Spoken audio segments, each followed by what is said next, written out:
when guys does not want to marry, I can vouch for guys, the only reason is money. मैं आधा पैसा नहीं मैं दूंगा, because they see so many celebrities कि जो लड़की कई बार ऐसे भी तो लड़के नहीं करना चाहते क्योंकि लोग लगता है वो फाइनेंशियली इतने स्टेबल नहीं है, फाइनेंशियली मैं कमा नहीं पा रहा हूँ, मैं कैसे रखूंगा अपने फाइनेंशियली स्टेबल नहीं है, वही पैसों का डर है. I think men are more attached to their money so much. I don't know what is the psychological reason, because obviously because शायद उस टेस्टोस्टेरोन लेवल बूस्ट होता है या फिर they earn it. तो money business is like a very identity, उनकी identity crisis हो जाता है अगर उनके पास पैसा ना हो. जैसे मतलब जहाँ तक मैंने कोई तो बुक में पढ़ा था उसमें बताया ना, पहले अल्फा मेल्स होते थे ना, ऐसा बोलते थे कि जो पूरे ग्रुप में जो सबसे पावरफुल रहता है सारी लड़कियां उसकी तरफ ही अट्रैक्ट होती है. लड़कियां आई थिंक पावर से अट्रैक्ट होती है ना. पैसा एक मीन है जिससे पावर मिल जाता है. पावर आजकल के जमाने में पैसों से पावर फील होती है, फील होता है, फेम से भी होती है. You can buy it also ना. आप पैसे से क्या 10 बॉडीगार्ड्स रख लो साथ में, पावर है ना आपके पास. अगर बहुत पैसे हैं, जैसे मुकेश अंबानी, बहुत पैसे भाई, अगर वो सिंगल होते तो अभी बहुत सारे लोग उन पे भी लाइन मार रहे रहते. So money is the biggest and I think one of the biggest and one of the only reason why they don't want to get married is because वो जो हम बोलते हैं ना ट्रस्ट इशू नहीं है. वो ट्रस्ट किस बात का ट्रस्ट नहीं हो रहा? ये नहीं कि वो चीट कर देगी, ये कि वो छोड़ देगी तो फिर एलिमनी मांगेगी. यही डर बैठा हुआ है सब लड़कों के दिमाग में.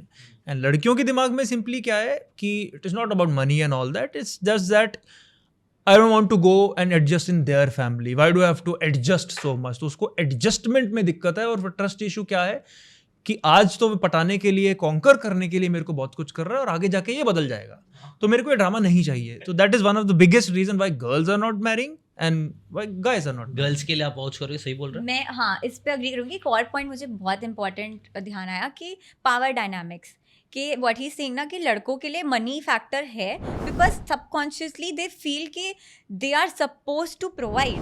एंड हमारा तो मतलब जो हम इवॉल्व हुए हैं ऐसे ही हुए ना कि वो नर्चरर प्रोवाइडर वाला के बाहर जाके जो मेल्स थे वो हंट करते थे, लड़कियां नर्चरर होती थी. तो सबकॉन्शियसली हमको बस लगता है कि हमारी जब शादी हो जाएगी ना, the guy needs to take care of us financially. मतलब ठीक है कितना भी तुम फेमिनिज्म कर लो, अंदर से तुमको अच्छा लगेगा तुम्हारा पति तुम पे खर्च रहा है. And same a guy feels, जो वो टेस्टोस्टेरोन बोल रहा है बूस्ट होता है, जो भी उनको बायोलॉजिकली अच्छा फील होता है when they are able to provide for their family. तो हम बने ही ऐसे हैं, राइट. हम बायोलॉजिकली ऐसे, मतलब इसके ऊपर कई रिसर्च भी करी गई है, देखा गया है data. Women are more of relationship और फीलिंग ओरिएंटेड होती है, इसलिए देखा जाता है यूरोपियन कंट्रीज में भी नर्सेस ज़्यादा औरतें ही बनती है. वो नर्चर केयरिंग उनके अंदर डीएनए में उनका. और आदमी यूजुअली नर्स, ये सब आदमी ज़्यादातर कैसा काम करेंगे, मैकेनिकल काम है, कहीं पर कुछ चढ़ना है तो करेंगे, गटर भी साफ करना है, कर रहा है, मतलब वी आर हार्डकोर. हम वो सब करने के लिए ज़्यादा, हम नर्चर ही सब से हम थोड़ा दूर रहते हैं. बच्चा रोने लग गया तो एक लड़का ऐसा था कि क्या कैसे भाई आप ही लो, मतलब ठीक है. मेरा भी एग्जाम्पल, अभी मेरा रिसेंटली मेरा बेबी हुआ है ना, तो मैं समझ पा रहा हूँ इस चीज़ को कि I really love, I want to care for my baby. मैं उसके लिए करने के लिए तैयार हूँ, लेकिन मैं नहीं कर सकता ना. मतलब दूध तो माँ को पिलाना पड़ेगा, नेचुरली नहीं आता. मतलब I really want to take care, लेकिन वो मेरे पास ज़्यादा होता है, वो माँ के पास ही ज़्यादा जाता है. और माँ को मतलब Saira also really likes it कि अपना बच्चा, एक माँ का ना अलग ही लेवल का प्यार हो जाता है, बिकॉज बच्चा आपका पार्ट बन जाता है, ही कमिंग फ्रॉम यू. हमारा तो मतलब थोड़ा सा छोटा रोल रहता है. हिंदी में बोलते हैं ना ममता, तो in English it's called oxytocin. तो इट्स अ ड्रग, राइट. तो मम्मी ही बच्चे को पैदा कर रही है, तो इट इज़ नॉट लाइक जैसा हमें ऐसा लगता है कि हो मम्मी पापा ये वो, but in reality it's the kid is the extension of the mom. Because 9 महीने वहाँ रहा है तो उसको ऑक्सीटोसिन है, 5 साल तक ऑक्सीटोसिन खींच रहा है, एक्चुअली वो ड्रग खींच रहा है, ममता जो बोलते हैं. एंड बापता नहीं होता कुछ.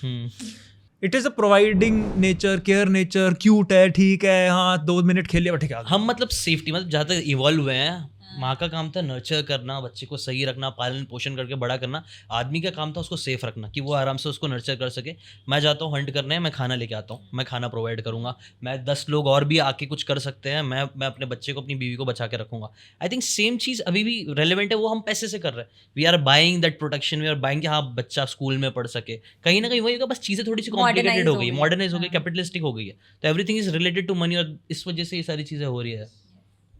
एक और भी चीज़ है इसमें कि एक तो ये ऑक्सीटोसिन वाली बात है, एक वैसे भी इफ यू, अगर आपको ये बातें काम की लगी होगी तो do check out the full podcast यार. जाके देखो, डिटेल में चीज़ों को समझो, तब ज़्यादा अच्छे से समझ में आएगा, ज़्यादा अच्छे से आप अपनी ज़िंदगी में चीज़ें अप्लाई कर पाओगे. Thanks so much and subscribe this channel.